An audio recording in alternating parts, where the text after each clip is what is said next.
Julen, Un amigo en el infierno es una novela que comentas que surge leyendo un libro para un trabajo tuyo, ¿no? Entonces, yo quería preguntarte, ¿qué es lo primero que pensaste cuando encontraste esta idea? Estaba buscando temas para los que escribir en mi trabajo. Yo soy periodista cultural y tenía un mazacote de esos de la División Azul enorme. Leyendo casi de manera anecdótica y superficial, leo cómo el capitán Teodoro Palacios Cueto, divisionario azul, coincidió con un grupo de unos 35 republicanos en un campo de concentración de la Unión Soviética. Entonces ahí me surgen preguntas. Primero, ¿por qué están en un gulag? Si son republicanos supuestamente de izquierdas, ¿no? Ayudantes, colaboradores de la Unión Soviética, aliados a ellos en principio. Y segundo, ¿por qué no sé de este tema? Y entonces indagué, leí el libro de Embajador en el infierno, del cual sacamos el título de Un amigo en el infierno, y a partir de ahí entrevistas con descendientes, archivos consultados, bibliografía de historiadores previos como son Secundino Serrano y Luis Ayordache, empiezo a encontrar respuestas. Me da la sensación de que historias como la tuya raras veces se cuentan, ¿no? Porque en otro lugar ya habrían hecho mínimo una película. ¿Estoy diciendo algún disparate? No, de hecho es lo que decimos todos cuando encontramos una anécdota así, ¿no? Esto en Estados Unidos ya han hecho 3 películas y 7 libros. Tendemos a repetir las mismas historias, creo yo, en el cine, muchas veces de forma con una calidad enorme, pero cosas que ya hemos visto, y quizá nos falta un poco de innovación, sobre todo en el caso de los españoles en la Segunda Guerra Mundial. Como España no participó en ella, se cree que no hubo españoles por allí, pero hay que recordar que había exiliados por toda Francia y ellos fueron protagonistas de muchas historias que a mí me gustaría que salieran cada vez más a la luz. En Un amigo en el infierno, en un momento mencionas la Odisea. ¿Has tenido muy presente esta historia mientras escribías tu novela? Porque la Odisea no es el único término del mundo clásico que se menciona. También aparece Casiopea, una referencia a Casiopea. No sé, Creo que el retorno de los españoles desde la Unión Soviética hasta España es muy fácil comparable con la Odisea, con Odiseo o con Ulises, como queramos llamarlo, porque al final es un barco que regresa tras, 10 años de cautiverio, que no sé si fueron 20 en el caso de Odiseo, regresan a España desde el Mediterráneo, cruzando todo el Mediterráneo hasta llegar a casa, ¿no? A Ítaca. Entonces, yo lo veía clarísimo. Y esto no sale en el libro, pero uno iba investigando sobre anécdotas de los retornados y cómo había uno de los divisionarios, por ejemplo, que su novia le había esperado 12 años. Era el libro de Ulises, solo que extrapolado al retorno de los españoles en el gulag. Pero tú has hablado de que volvían a casa, pero ¿realmente volvieron a casa? Claro, ahí tenemos 2 ramas. Los divisionarios sí que volvían a casa.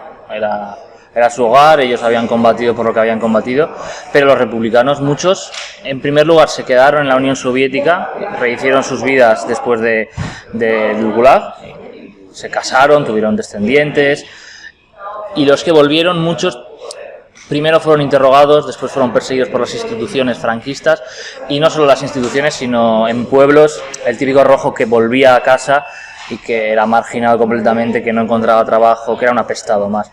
Y de hecho, muchos volvieron otra vez a la Unión Soviética y la mayoría probó en países como la RDA, Francia, incluso Alemania Occidental.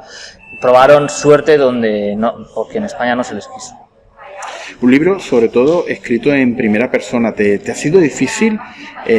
Porque ha podido ser complicado meterse en la piel de cada personaje, ¿no?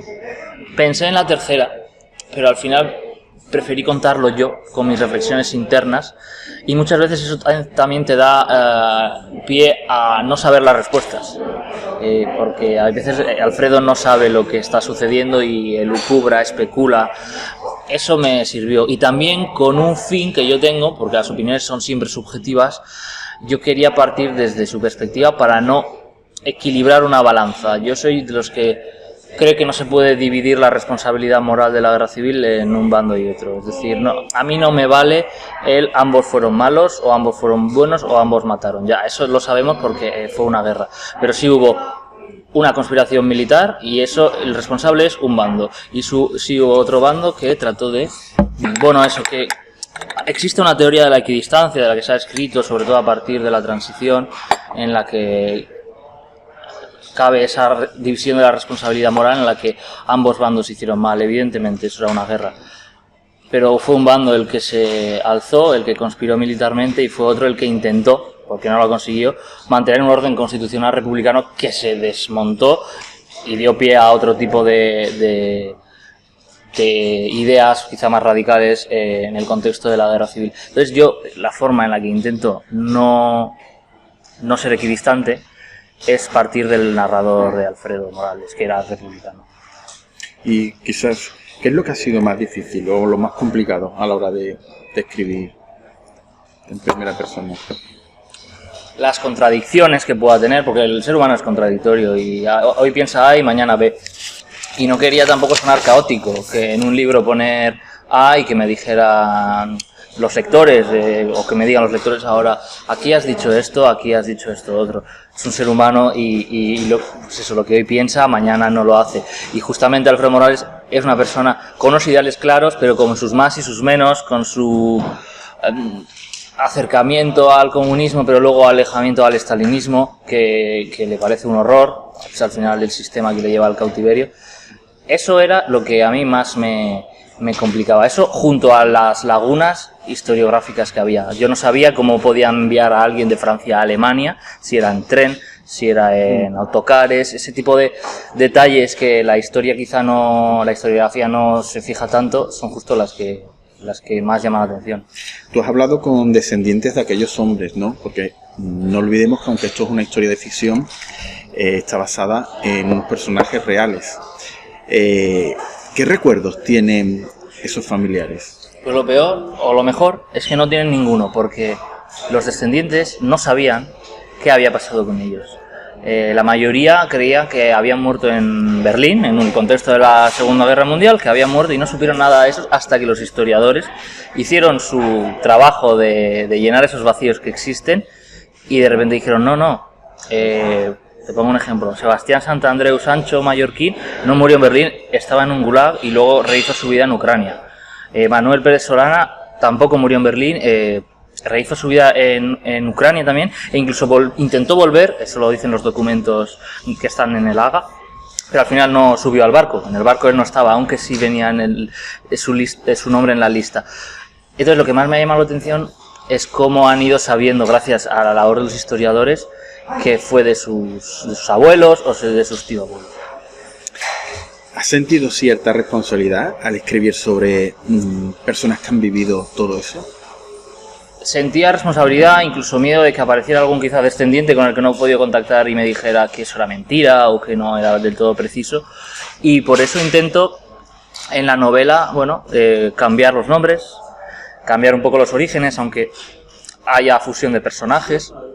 Por ejemplo, el mallorquín, Alfredo es mallorquín un poco porque se lo debía a la primera persona con la que hablé, cuyo tío abuelo era mallorquín, entonces se lo quise, digamos, dar de esa forma.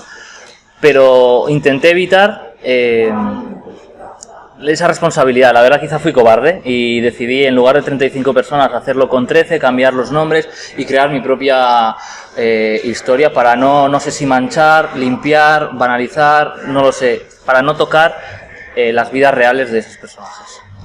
Porque por si alguien a estas alturas no ha buscado información sobre Un amigo en el infierno, decir que es la historia de un grupo de españoles, tanto republicanos como divisionarios, de la División Azul, que coinciden en un campo de concentración ruso, ¿no?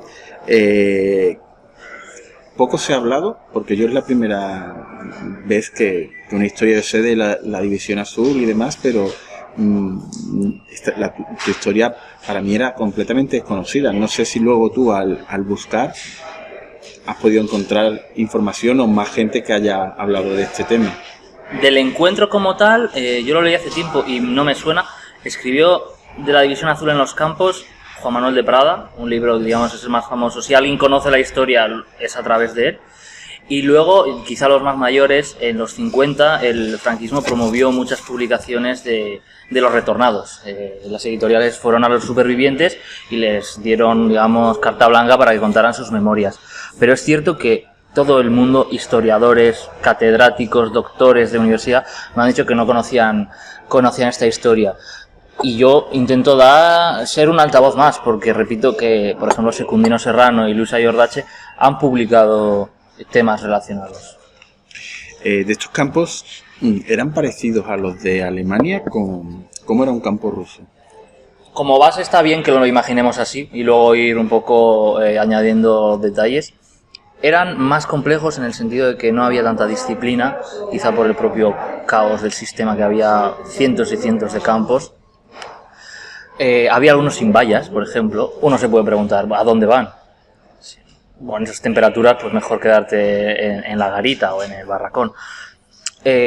Muchos guardias, a diferencia de en la Alemania nazi, que tenían esa autoridad y esa maldad que vemos en las películas, incluso tenían cierta condena que cumplir como guardias, pero y por eso estaban en Siberia, por eso estaban allí. Entonces había jerarquías incluso en el Gulag. Había más, podríamos decir, libertad, pero libertad por falta de disciplina. Y después el propósito, digamos, que los diferencia más es que los campos de exterminio iban relacionados con la bueno, al final todo era muy racial en el campo alemán, y en el ruso era más de reeducación. O sea, el fin último era integrarlos otra vez en la sociedad. Y se ha convertido este libro en un homenaje porque tú has querido nombrar y contar algo de cada uno de ellos, al menos lo poco que se sabe, ¿no? Sí, de hecho parte de Luisa Iordache, que ella tradujo, si no me equivoco, del ruso todos los nombres, que a veces incluso el apellido, al traducirlo del cirílico, se traducía mal o no era del todo concreto. Encontramos un Vázquez que era Vázquez, y a partir de ella, lo que yo he conseguido gracias a esos descendientes o documentación añadida que yo he encontrado, he tratado de hacer un glosario, un diccionario, no sé cómo llamarlo, las biografías de esos berlineses, que eran los españoles republicanos que fueron capturados en Berlín. ¿Hay algún mensaje con esta novela que tú hayas querido dar? Más allá de dar a conocer lo que fueron los españoles en Europa en el contexto de la Segunda Guerra Mundial, ese es el mayor mensaje. También hay uno del diálogo, que al final son dos bandos enfrentados en la guerra civil que se vuelven a encontrar y, quieran o no, están obligados a entenderse, a echarse cosas en cara, pero a saber colaborar entre ellos. Y a partir de ahí me gusta que el lector considere si esa empatía es necesaria, si es posible, si es una utopía. La cosa es que en esos campos se dio. No sé si en esa distopía, que era un campo de concentración, se dio la utopía de una reconciliación. Te pones en la piel de varios personajes, además te pones en la piel, pero te metes bien en su papel. ¿Tienes algún personaje que destacar? Porque yo, por ejemplo, si me dices, no sé con qué personaje me quedaría, me puedo quedar con algunos, pero no, yo he pensado en Garmendia, por ejemplo, porque, claro, él viene de un ejército que ha vencido, pero ahora él es prisionero, lo han dejado allí abandonado, y luego aparte el talante que tienen ellos quizás es un camino más complicado para acercar posturas con los republicanos.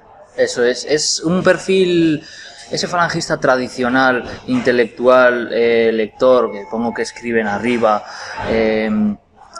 falangista más, pues eso, tradicional, más José Antoniano, más incluso Ledesma, que trato de impulsar más allá de que sea, por ejemplo, franquista. De hecho, no es franquista. Si el lector lee el libro, verá que tiene ciertas reticencias, porque lo que él quiere es otro sistema diferente al que propone Franco. Es una persona intelectual que está muy por encima de muchas otras divisionarios que también aparecen, y que en ese sentido debate con otro intelectual que es Alfredo Morales, y ahí es donde se dan debates sobre marxismo, sobre el holocausto judío, porque hay que recordar que los falangistas que fueron allí, muchos quedaron horrorizados con el antisemitismo judío de los nazis. Como en España no había judíos, el español, por muy falangista o fascista que fuera, no entendía el odio al judío. Todo eso lo intento acercar porque el falangismo también es un mundo desconocido que se asocia directamente al franquismo y yo creo que no tiene nada que ver en ese sentido. Y para terminar, una curiosidad, ¿no? Quizás una imagen poética, ¿no? Para quien lo quiera ver así. ¿Es cierto que la última bandera republicana se hizo en la embajada alemana? Yo quiero pensar que sí. Y hasta que nadie me diga lo contrario, es 1945, una embajada de soberanía del territorio del cual impulsa esa embajada, en este caso la embajada franquista es territorio de la España franquista, y ahí en 1945 es donde se hizo una bandera republicana. Si alguien me puede decir en pleno franquismo, en un edificio institucional donde se ha izado otra bandera republicana, pues que nos avise y le contestaremos. Pues ha sido un verdadero placer, Julen, y bueno, encantado con esta novela que nos da tanto para la reflexión y nos invita a descubrir una historia fascinante. Pues gracias a ti por invitarme a tu espacio.